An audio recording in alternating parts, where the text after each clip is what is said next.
wonderfully blessed today.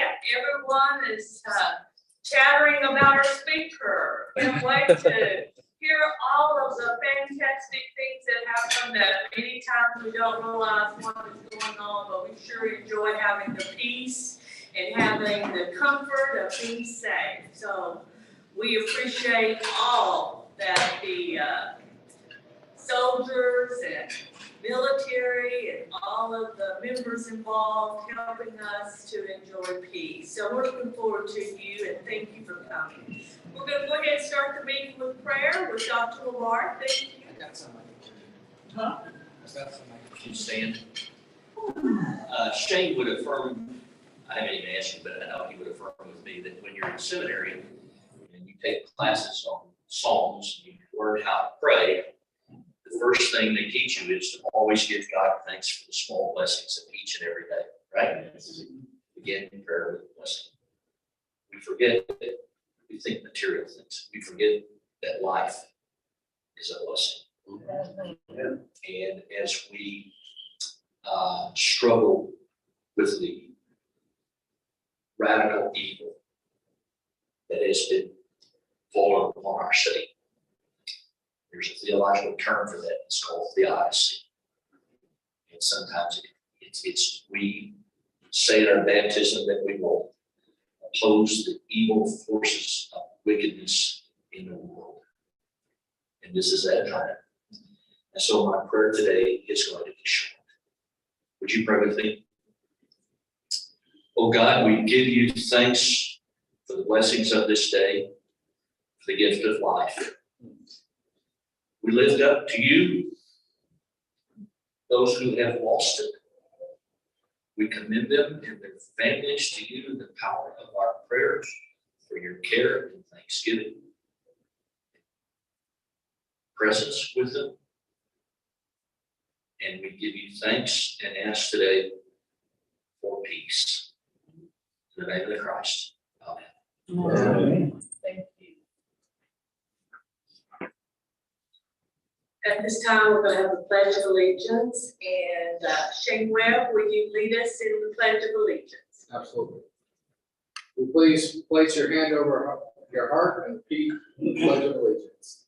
I pledge allegiance to the flag of the United States of America and to the republic for which it stands, one nation, under God, indivisible, with liberty and justice for all.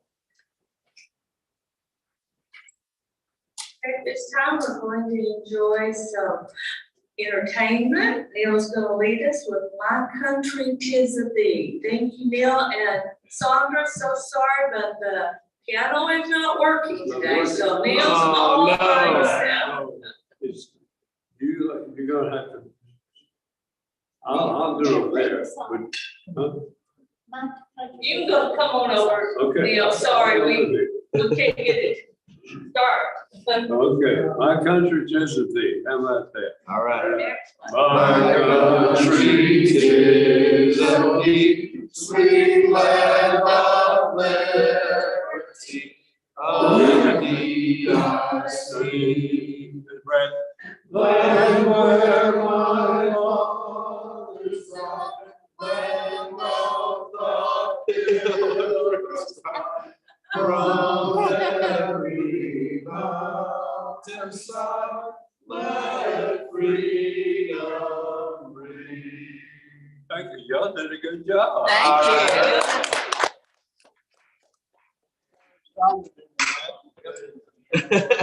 Excellent. Madam President? Yes, sir.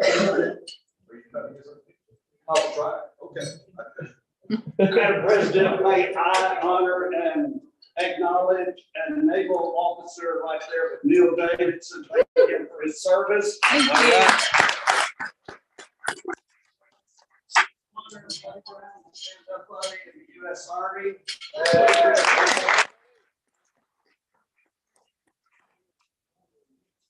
Thank you. Thank you. I appreciate that.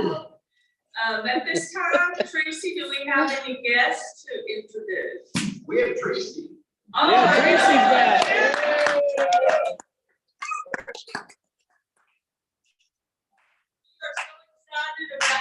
having Tracy here today. She looks wonderful, but also have some sad news to share. Tracy is moving on with a little bit transition in her duties at the Y, and she's going to have a replacement hopefully, and we're gonna try to get Rodney there for the social event. So everyone give her a shout out today of appreciation and how much we've missed her while she's gone, and we will greatly miss you. But you can come and visit anytime. Yeah. Okay.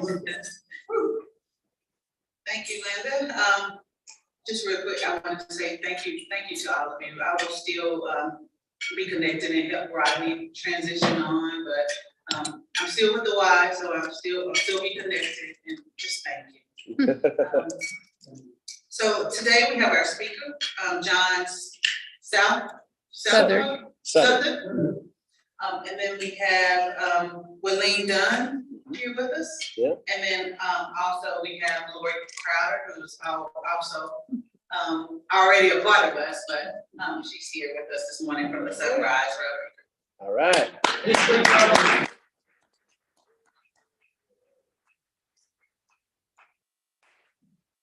Okay, Patty, would you like to share an update with the flags? The flags are happening. I'm seeing them everywhere, and Shane and I are gonna be out there first thing tomorrow morning. Yes, ma'am. Hey, Go and, ahead, Pat. just for my friend, Lori, she's not Sunrise, she's the district governor. Assistant district governor. No, I was gonna say district governor's assistant. There you Okay, Kathy could not be here today. Kathy Howard, she's tied up. Well, not literally. Yeah. No, Somebody should help her.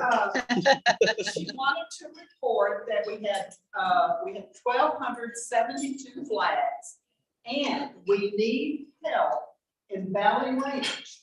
And if you can help, we need help with placing sleeves with the new accounts in Valley Range. If you can help, please contact Kathy at 972-523-9616. That's kind of critical, y'all, because Valley Ranch is a good location. Do we have anyone here today that could volunteer a little more time and help with that Valley View area? Male or female, does not matter. She did not indicate. I'm sorry. So. Oh, Dexter, find out. Thank you, Rob. And did want to remind y'all tonight, Irving Cares, and we know that Terry Oliver and Kyle Taylor are a member of this club, but Lacima Club is holding a cocktails for a cause event, 5:30 to 7:30, and just come and support Irving Cares at Lacima. Enjoy a complimentary beverage and light bite. So if you can make it, please come. Thank you. Thank you, Linda. Thank you, Patty. Rick?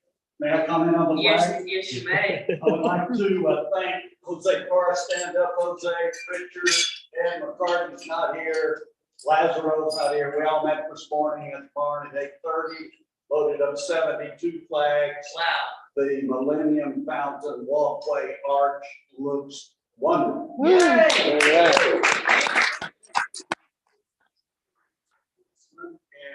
I texted Joe Moses, who is head of Parks and Recs, and Joe likes to look out his window and look at the flags around the fountain. And so while the rest of the flags in the city are at half-mast, is the tragedy down south at school, we could not do that, but only flags that can be adjusted that way is what they were requiring. But a great job of that team this morning, putting out the 72 flags. And so, yeah, we're doing good. We're behind last year a little bit, so you can work your routes. If you want to put something on their door that said the red numbers on your delivery list, put a little note on their door or something that says you haven't renewed. So we're about 300-400 behind where we wanted to be. And I don't have an explanation why. we blasted email, we called, we got to work harder to get the 1,600 done. So we got work to do. Thank you. You're welcome. Motivating us. Yeah. Talk to your neighbor, your friend, your coworker, because it's all about being patriotic. Everyone likes to see those flags. Let's see. Lloyd Crider, as we've already mentioned, Assistant Governor, is with us today, and so I'm going to let Lloyd share some updates and information. Lloyd? Thank you, Linda. It's great to be with y'all. Always enjoy visiting your club. It's very fun. It's great to be here. The next big thing that's coming up the district-wide is the installation dinner for our incoming district governor, which is Howard Clinton. So that's going to be June 23rd at 5:30 at the Hall of State at the fairground. So it's also going to be an opportunity for all the president-elects to be the presidents-elect. So there with, I believe it's Rob Knipper, who's a very international representative will be there. And we need to do that. So I hope y'all can come out, play videos with you. So that's the next kind of big thing that's coming up. That's all thank you. All right. Thank you, Lori. Well, what everyone's here for, to hear from our speaker, and Ron Manny is the Director of Programs, and Ron, I'll give you the opportunity to introduce. Thank you. All right, so welcome everybody. Very excited to bring our program here today. I'm sure each and every one of us has had an influential teacher in our lives, correct? Right? Yeah. Teachers play a big role in not only what we learn, how we learn it, but also the people we become. But there's certain types of teachers that really stand out. Those that are just hugely passionate about their topic. And so our speaker today not only has this background in history and an amazing background in history, and then became a teacher and professor in college in history, but what he transformed into is a speaker on topics I think have a really close relationship to us as an organization, Rotary, in regards to building relationships and goodwill. And so what I'd like to do is introduce our speaker today and allow him to share his knowledge and his passion about communication and goodwill with us. So without further ado, let me introduce our speaker, John Southard.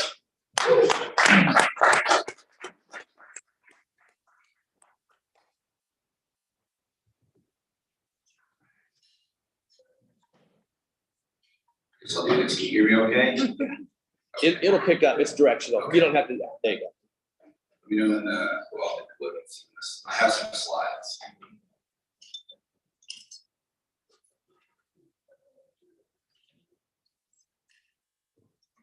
While he's doing that, thank you sincerely for having me today. This seems to be a very patriotic group, which I love. My dad was a Marine in Vietnam, so I have a heart for veterans, and this Memorial Day weekend coming up. So there we are. I'd like everyone in this room to think about someone or a group of people that you absolutely hate. And if hate's too strong of a word for you, let's go with someone that you just really, really dislike. Now you have that person in your head. What would you do if I told you that you now have to live with that person 24/7 for 12 consecutive months, no breaks, and you have to provide that person with whatever needs they ask to improve their quality of life? And they hate you just the same, and they do not have to provide you with your needs to improve your quality of life. Wow. Does that not sound like the worst idea ever? How long would each of us last in that scenario? That's about right. Yeah. So today, we're going to talk about a real life example of that exact scenario I just gave you. But this scenario turned into what I call the greatest yet unknown example of empathy in world history. And when I say the greatest example of empathy. You may think of certain characters throughout history, or you may conjure up certain images in your head, like what you see on the left-hand side of the screen here. Images of people sitting in a group, holding hands, trying to understand each other's perspective and their pain points.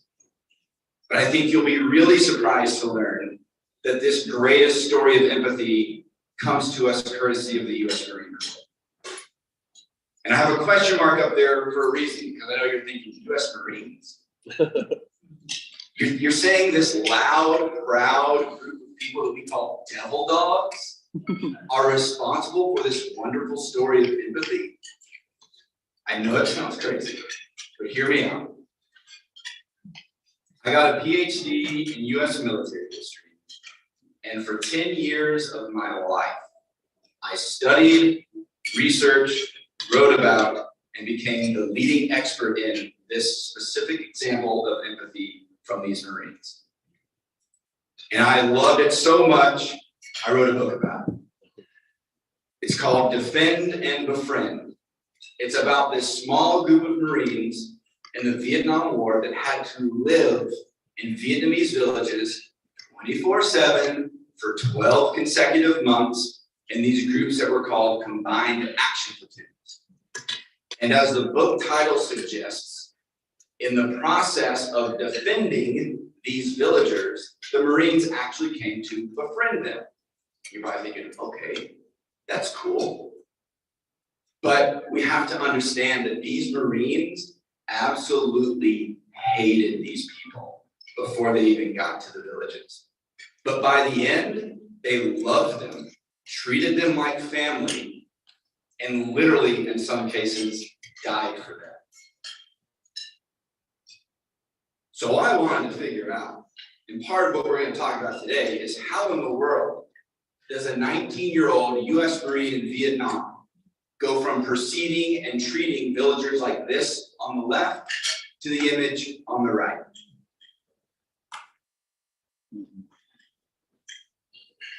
And as I go through and talk about what these Marines did, I want us to take three primary things away from this talk that we can apply in our lives. One is simply take the lessons from these Marines, these empathy lessons, and apply them at home in our day-to-day lives. Two, I hope that this inspires new methods for social change and cultural transformations. And three, it's not up there, but I know it anyways.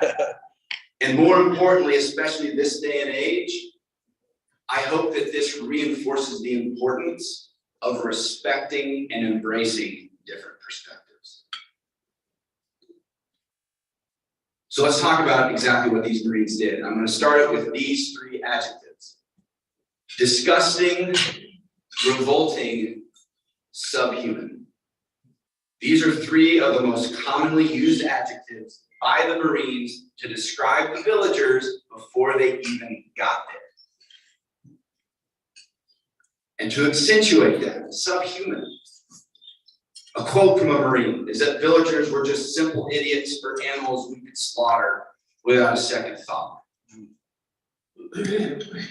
Again, doesn't this sound like the worst idea ever? Why would you send these people to live in Vietnamese villages with people that they hate and see as subhuman? Which begs the question, why were they there in the first place? And it requires a rather complicated answer, but because of time, I'll make it brief. A lot of it has to do with this guy. That is General Lew Walt. He's one of the very first Marine commanders to show up in Vietnam in 1965. And Lew Walt looked around and thought, this is a strange war with a strange strategy. This is unlike anything he had ever seen in World War II. The war, as he saw it, was happening in the villages. The enemy dressed as civilians. They looked like civilians. They talked like civilians. They thrived amongst the village civilian population.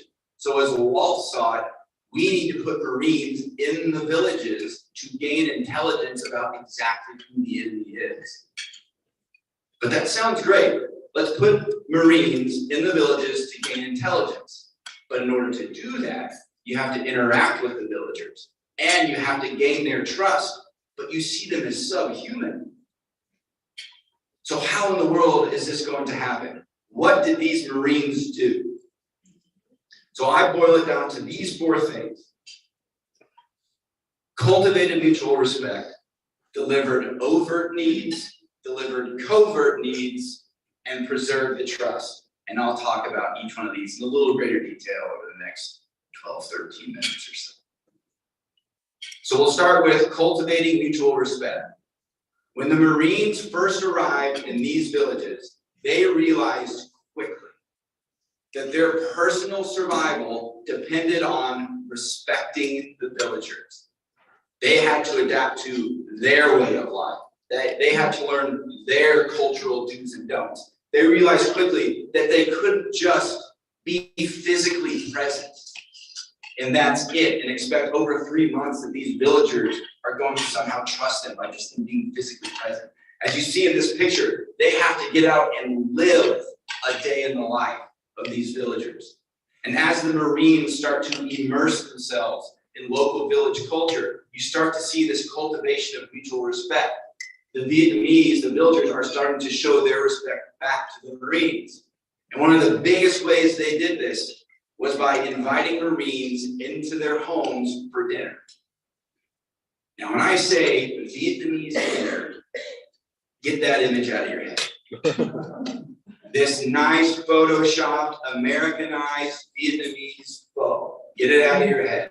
I'm talking about, I hate to say this because you're eating, but I'm talking about plates of pig intestine.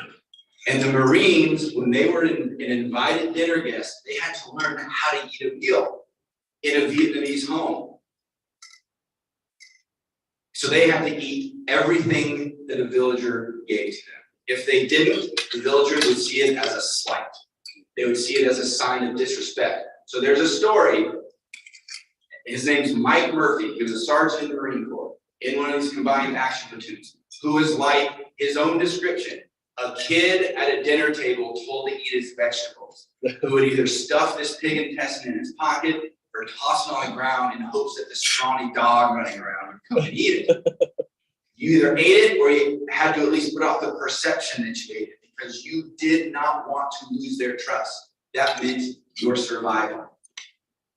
And as the weeks go on, and as the months go on, you start to see the Marines adapt other cultural norms in the village. So that center picture, you start to see the Marines help the villagers decorate the village for the Tet holiday. You start to see the Marines playing Vietnamese board games with children and adults.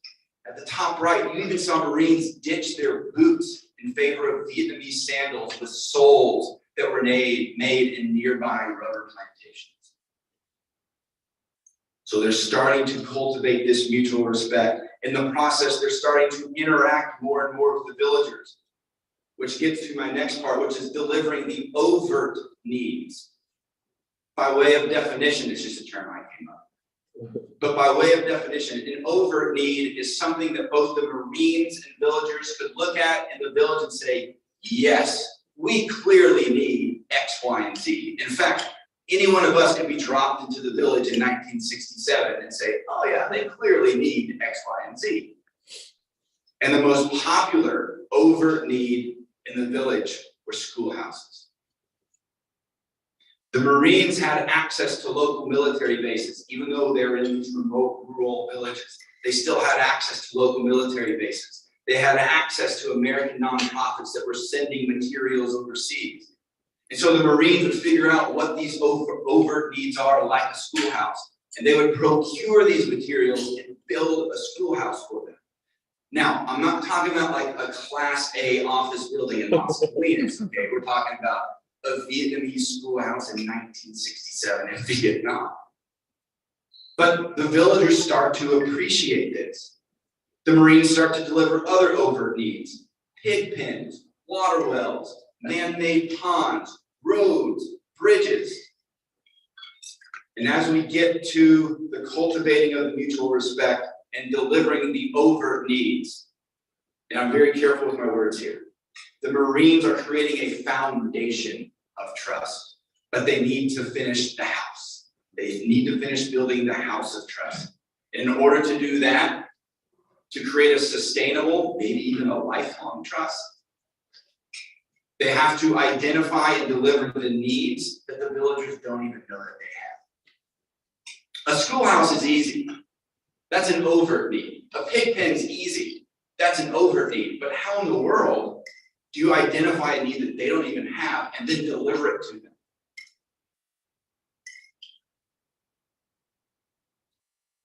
So covert needs in the villages came in the form of medical attention.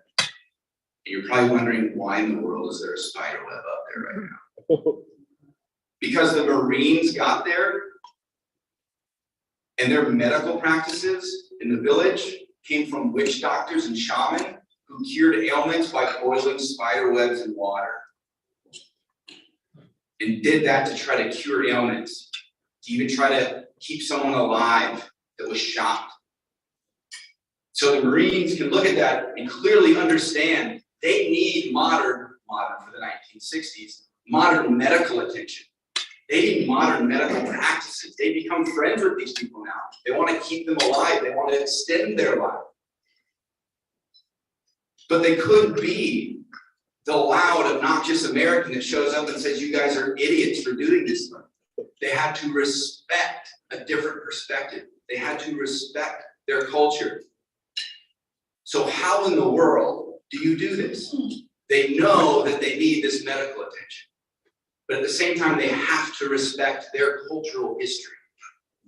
This is all they know. Spiderwebs is all they know. They think it works. It's been passed down from one generation to the next. They don't know what Advil is. They don't know what a malaria pill is. They have no clue.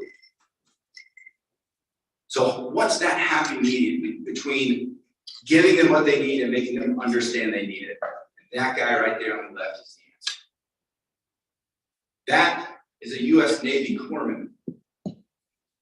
If you don't know what a corpsman is, think of it as a medic. Okay, so each combined action platoon, each group of these Marines had a corpsman.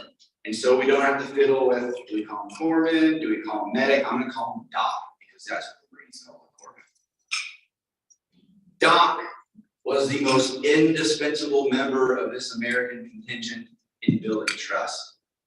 He not only had some military responsibilities, but he of course had medical responsibilities. It was his job to tend to the Marines' medical needs, but it was also his job to tend to the villagers' needs. And from day one that these Marines show up, Doc goes to the same place in the village every day, and he sits there, and he brings his medical kit, and he just sits there for hours, and no one shows up. 2 weeks later, he does the same thing, shows up every day, no one shows up. A month later, no one shows up. Meanwhile, in the background, you're cultivating the mutual respect, you're delivering the overt needs, and one by one, people start showing up. And usually starting with kids who wanted a cool bandage on their arm. The photo before you saw the kid with the bandage. Or they were just curious about the hairy arms of the Americans. They wanted to go pluck at it.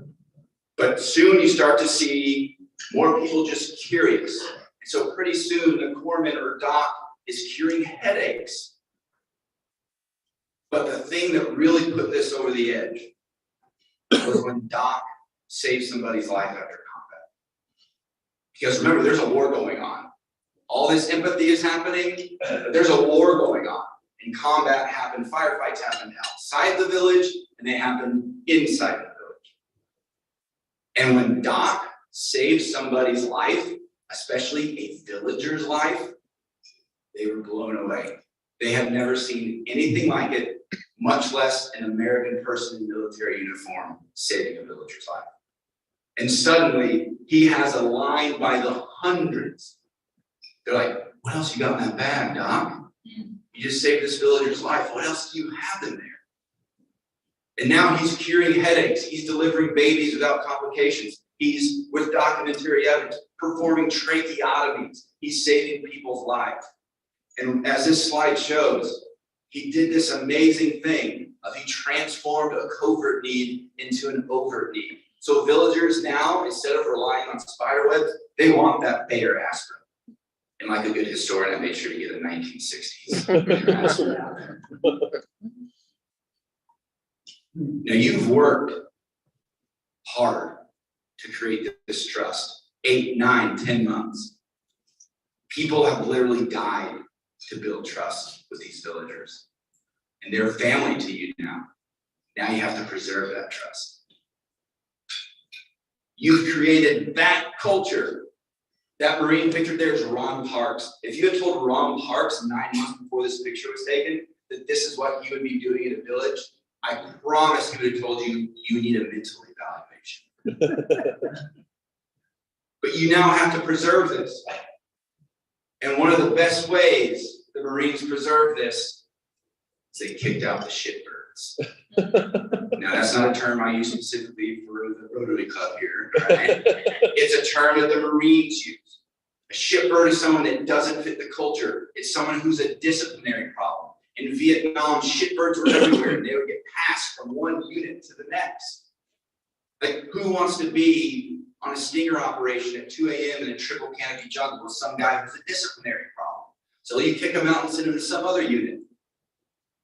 And oftentimes, the shitbird would end up at the front door, if you will, of a combined action platoon village. And now, the Marine leader of that combined action platoon has a choice to make.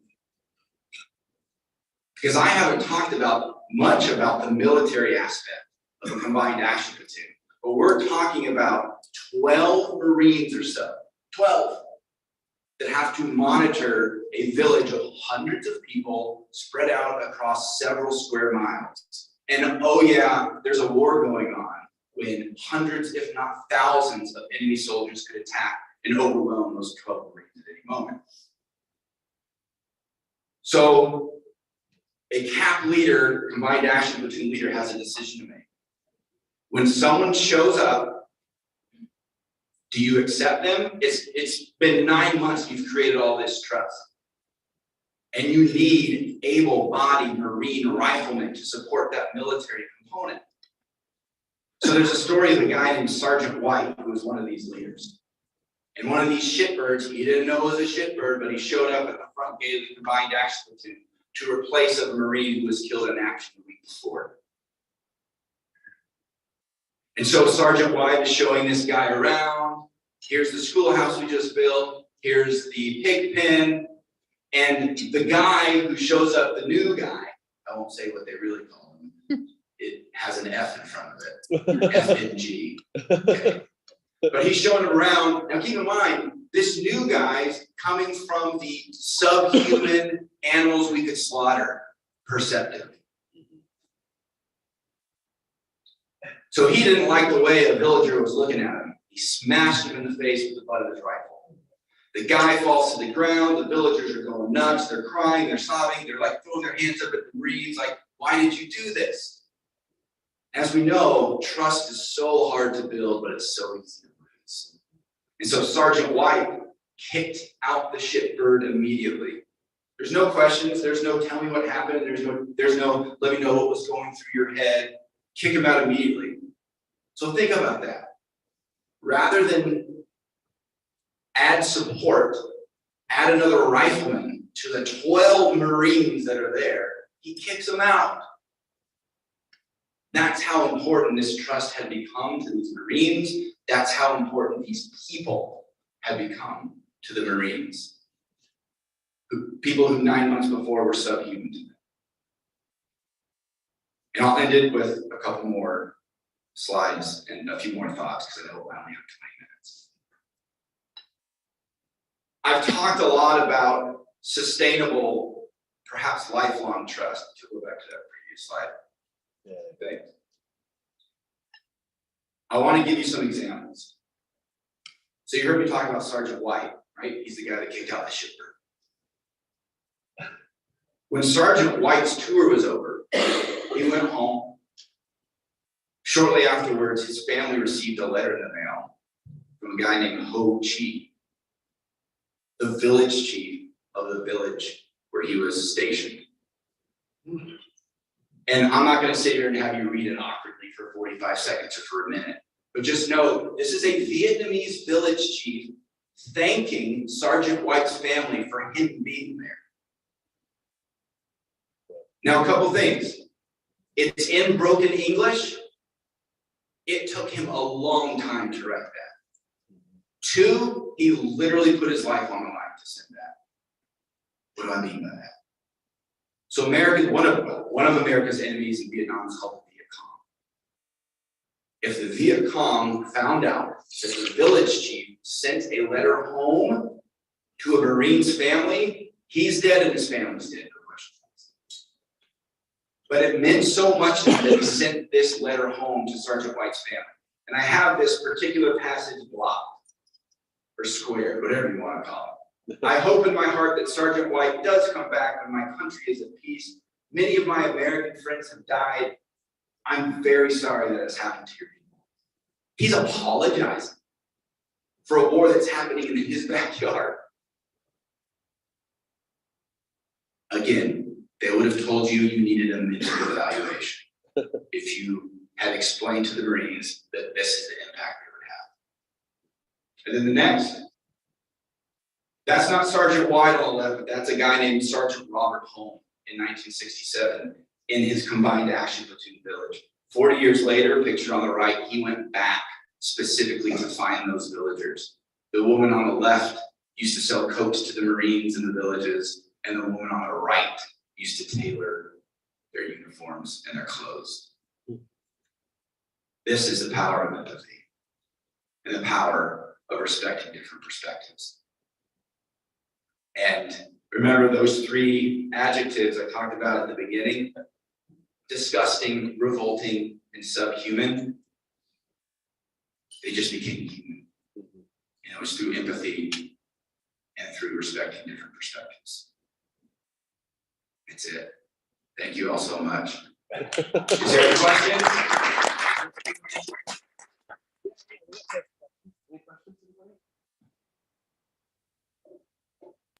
I think everything you said, we can take and fit so many different situations. Mhm. And that's why I was taking. Oh, good, notes good. a lot of that. Yeah. Amazing.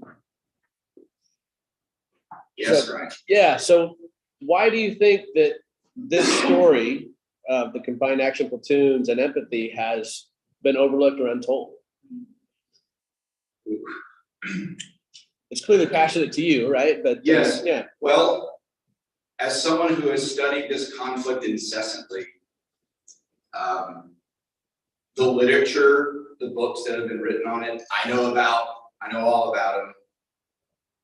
This is where I'll start. If you go to Barnes and Noble today, which how many of those are left? But those that are left, if you go to Barnes and Noble today, you go to the history section, there's a ton on World War II, there's a ton on the Civil War, there's a ton on the Revolutionary era, probably presidents. Vietnam's about that big. Really? Vietnam's about that big, that and Korea. So I think one of the big broad answer is that Vietnam, historically, for several reasons, is drowned out in the general public by things like World War II and the Civil War. And for me, like the way I found out about combined action platoons, I was in grad school and I was actually conducting research for another topic entirely. And I was researching online at the Vietnam Archive at Texas Tech, and I stumbled upon this article in Life magazine from August of 1967. And it was called "To Keep a Village Free." And it was a cover story. And you go through it, you're like, oh my God, what are these? Because I knew about how American GIs interacted with Vietnamese. It's like, these Marines are laughing with these villagers and they're building them a water well. What is happening here? And I think it's just one of those things that when you think of Vietnam, you think of We Were Soldiers, the movie, or you think of all the different movies that came out in the 80s or the late 70s. And so that's part of it. And I think the other part is that this is a small group. At the peak of the Vietnam War, there were more than 500,000 Americans in South Vietnam, which is really high. People don't realize that. Of that, there's about 70,000 Marines. And then of those 70,000, maybe 2% are in combined action platoons. So it's a small little part. And there were other units throughout South Vietnam that were doing similar things. Like you had, they were called Army Mobile Advisory Teams. And for a little bit, the Army Green Berets were doing something similar in the early parts of the war. I think it's just, I know I give several different answers, but I think Good. like when I think of the root cause and then get to it, it's just, it was so small, Yeah. so small. Yes, sir. Could you talk about who made the decision and how did they decide the geographic region where they would place this 2%? And how many of these catbirds were? I love these questions. I love it. Okay. So the Marine Corps operated exclusively in a place called I-Corps, which were the 5 northernmost provinces of what was South Vietnam. And what's interesting is when Lew Walt came up with this idea and actually first implemented it in the summer of '65,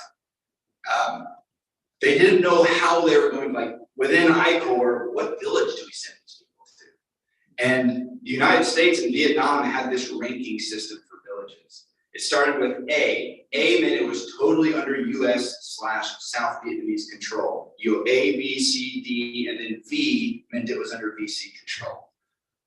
And what the Marines didn't want to do is just send a dozen Marines into a V village, because that's just a death trap. Yeah. Even more than Vietnam was already. So they carefully selected which villages they would send them to. And they carefully selected either a B or a C village, so that they're not sending the Marines into a death trap. But at the same time, if the Marines can turn the tide politically of who has control of that village, then you can turn that B or C village into an A. Because they saw a V village, there's no point sending them there. Now, to the last question, at the peak of this combined action program, there were 114 combined action platoons. So 114 villages had one of these units in it. Now, to give you some context, there's more than 2,000 villages in South Vietnam. So it's just a small little fraction. So did the concept crater after the Tet Offensive? Well, a lot did. I think that,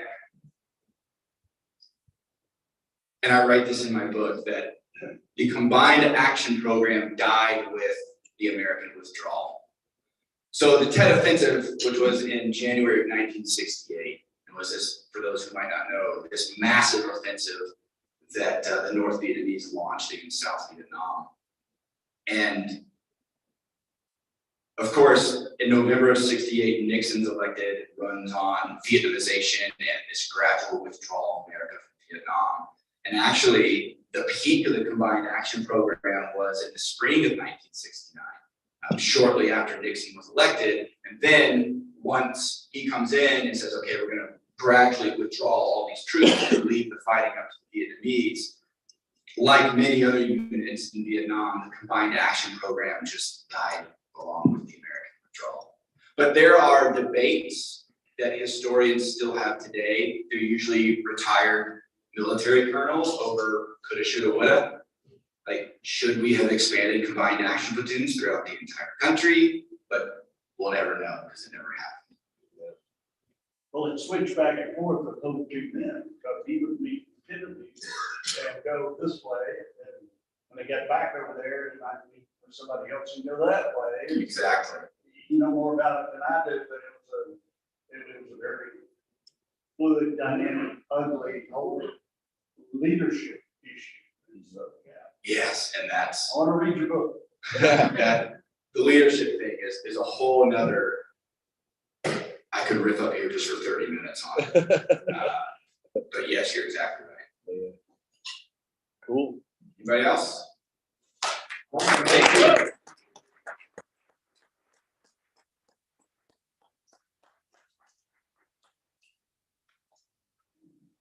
Thank you so much. I believe everyone enjoyed and gained some information you may not have known or been reminded of it. So thank you. Appreciate all of your time and effort to inform and keep everyone knowledgeable about how many lives were lost, and it doesn't get recognized as probably it should. I know many of us have family and loved ones that fought in the Vietnam War, so thank you. At this time, I'm going to ask the Lieutenant with the Salvation Army to give us an update. There's some good things going on with the Salvation Army, and we're so glad to have him here. Thank you. Thank you. Thank you, boy. Thank you, Linda. Thank you so much. Man, it's so good to see y'all here this afternoon. There's some quick things I want to talk about. I've been graciously, me and my family's been here for a year. It's been the best year ever. I love Irving. But things that are going on in the Salvation Army, we relaunched our Boys and Girls Club back up in March. And now, as of now, we had, for that first month of March, we had 2 employees and 1 child. I can say as of now, we actually have 5 employees. We're gonna have 40 kids for our summer program for our Boys and Girls Club.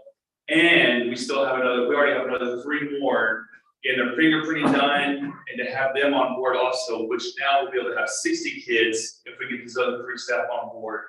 So thank you for everything that y'all do here for the community. Thank you for your support with the Salvation Army here.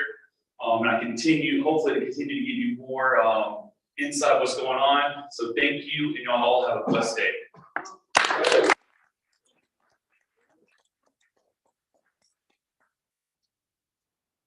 Does anyone else have an announcement or some information you would like to share?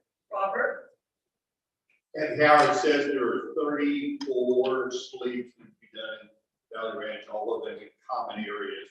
And she sent me the map. I can know some of them, but probably not all 34. Thank you. Okay, next week, there will not be a noon meeting. We will have a evening social networking event from 5 to 7 here at the Country Club. We encourage and invite prospective members. And since we're having this event out by the swimming pool underneath the cabana, family members are invited. Children can enjoy the pool. So if you know someone that has been thinking about attending and just has not been able to schedule it in, this may be a perfect timing to bring the family and get to know members of Rotary and how we make a larger difference and plug them in to help with all of the key areas in not only Irving, but the world. So everyone, be sure to bring someone. We want this to be a fun event, so that's next Thursday evening from 5 to 7. Robert? Rick Lindsay says he's coming in a Speedo. He says he's got a swim tilt.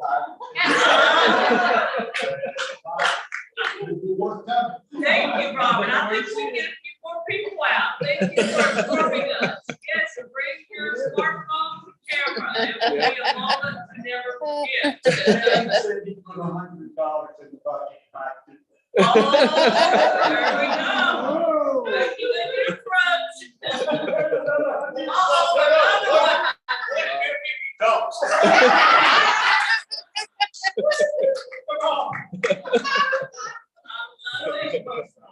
Next week, we want to see everyone there, and we'll just see what the surprise might be.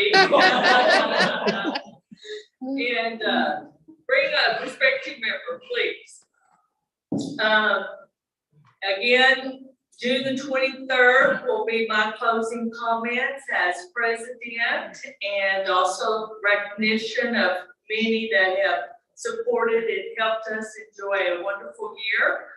The following Thursday, on June 30th, our new president, Shane Webb, woo-hoo, Shane, will give us an overview of his goals and the board meeting for the new year. So don't want to forget those 2 dates. Okay, we're going to close with the 4-way test led by our past president, Robert Alsop. Thank you.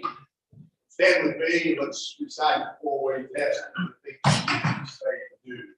First, Is it the truth? second, Is fair to all concerned? third, Will it build goodwill and references? and fourth. Will be beneficial to all concerned? Thank you, and everyone have a safe, fun Memorial weekend. Thank you. All right, thanks, Linda.